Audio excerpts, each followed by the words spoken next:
Cette émission est conçue et réalisée par des membres de la communauté en collaboration avec Nous TV.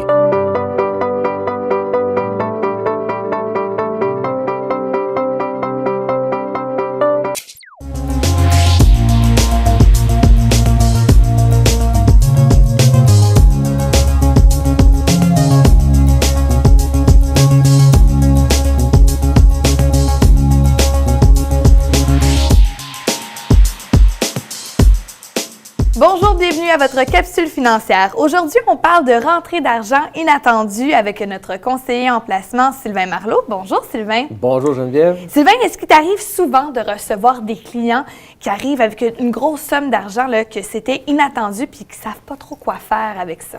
Oui, Geneviève, ça m'est arrivé à plusieurs occasions. La première occasion auquel on pense, c'est quand il y a un héritage. Des fois, c'est un héritage qui était prévu, d'autres fois, c'est imprévu. Mais d'autres fois, ça peut être d'autres genres de rentrées d'argent. À titre d'exemple, les gens qui prennent leur retraite, les gens qui veulent vendre leur maison pour aller vivre en appartement, bien, ça fait de l'argent à placer à cause de la vente de maison. On a vécu des cas aussi, ce sont des ventes d'entreprise. Il y a aussi le cas, des fois, d'une cessation d'emploi qui n'est pas prévue. La compagnie ferme les portes ou peu importe la raison. Où les gens, ça est arrivé à plusieurs occasions, qui se sont retrouvés avec une prime de départ et puis quelques dizaines de milliers de dollars à placer. Des fois, c'est plus que ça. Il y a aussi les gens qui gagnent à la loterie. Ça aussi, ça peut être assez inattendu. Effectivement, dans le Québec, il y a plein de gens qui ont eu la chance de gagner un gros lot. Ils ont eu la chance de voir leur photo dans le journal avec un billet gagnant. Geneviève, je dirais aux gens qui ont la chance de se retrouver avec un gros montant d'argent qui est imprévu, de prendre leur temps. C'est le temps de faire un plan de match. C'est le temps d'avoir un horizon sur le restant de nos jours. OK? On regarde quelles sont nos dépenses annuelles, combien qu'on va avoir besoin d'argent.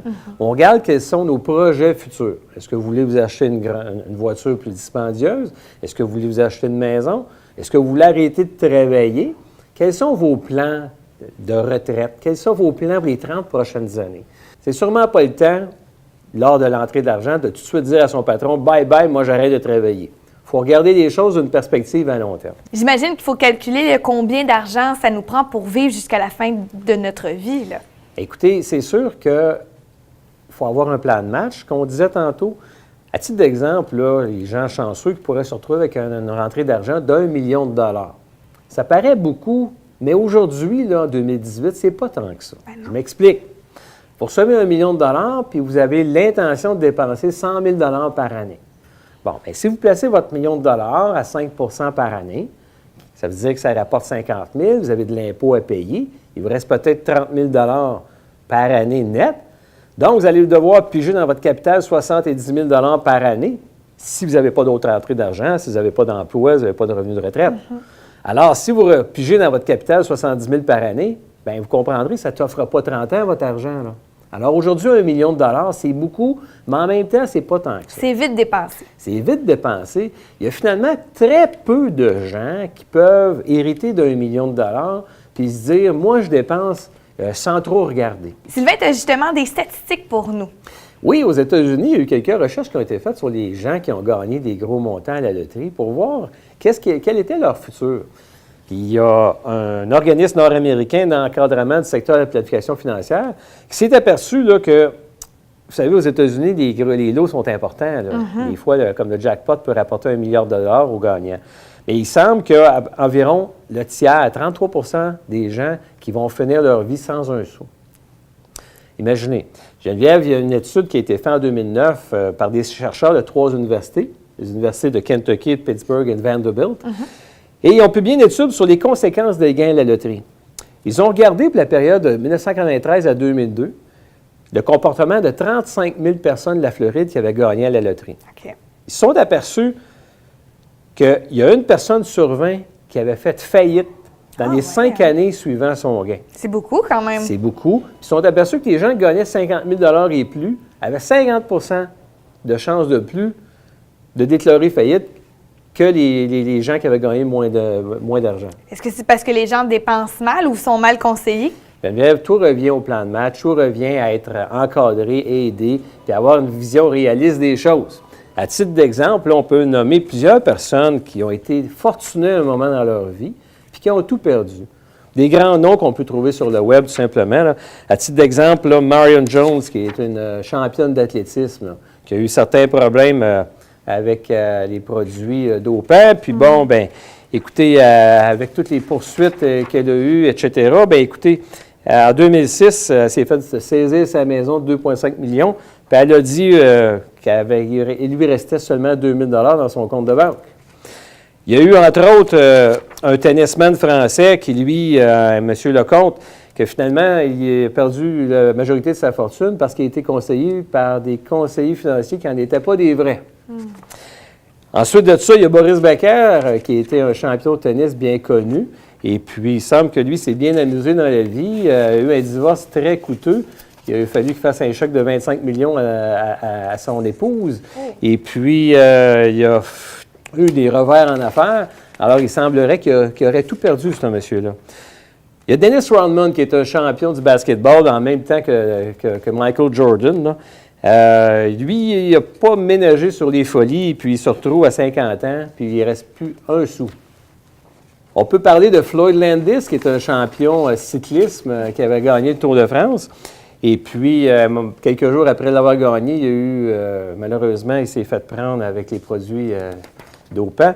Et les procès lui ont coûté très cher, puis il semble qu'il ne reste plus un sou dans son compte de banque. Un cas qui m'a surpris, Nicolas Cage, un acteur bien connu. Ben oui. En 2009, il a déclaré des revenus de 40 millions de dollars. Ce monsieur-là a tellement dépensé qu'il se retrouve avec... il a dû déclarer faillite quelques années plus tard. Imaginez, vous partez d'une situation, dans une année, vous avez un revenu de 40 millions de dollars. La sœur de Michael Jackson, Latoya Jackson, son train de vie a tellement coûté cher que c'est une fille qui resterait à peu près plus rien.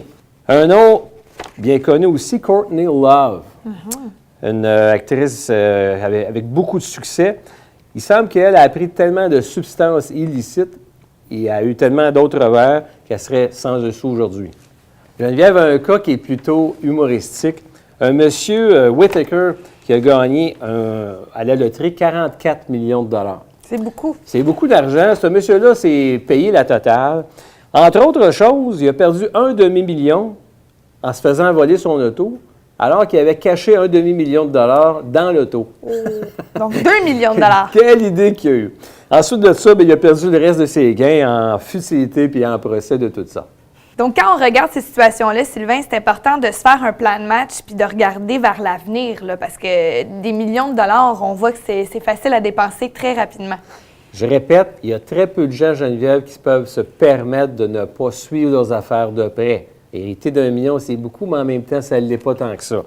Ça se glisse bien dans une conversation, je m'occupe de mes affaires. Mais en réalité, là, 99 % des gens ont besoin d'aide. 99 % des gens ont besoin d'un plan de match où ils vont devoir être encadrés, qui vont devoir être suivis. Puis quand on suit ces étapes-là, il me semble que c'est pas compliqué d'avoir une vie agréable pour longtemps avec les entrées d'argent inespérées qui nous arrivent. Est-ce que tu as des trucs pour nous, là, pour mieux gérer notre portefeuille?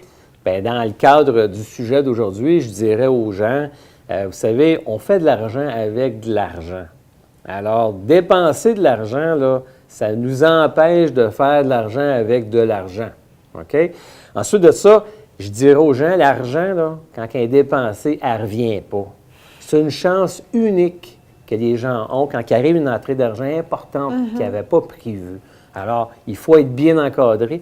Il faut prendre soin de ça parce que, je répète, l'argent, quand il est dépensé, elle ne revient pas. Mon dernier truc, c'est prenez-vous un billet de loterie de temps en temps, mais n'en faites pas une maladie. Merci beaucoup, Sylvain, pour tes conseils. C'est un plaisir, Geneviève.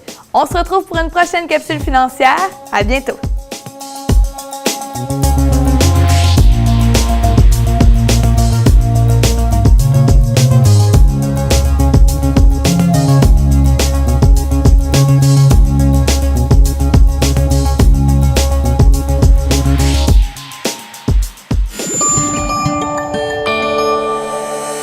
Nous TV, fiers de faire rayonner notre communauté.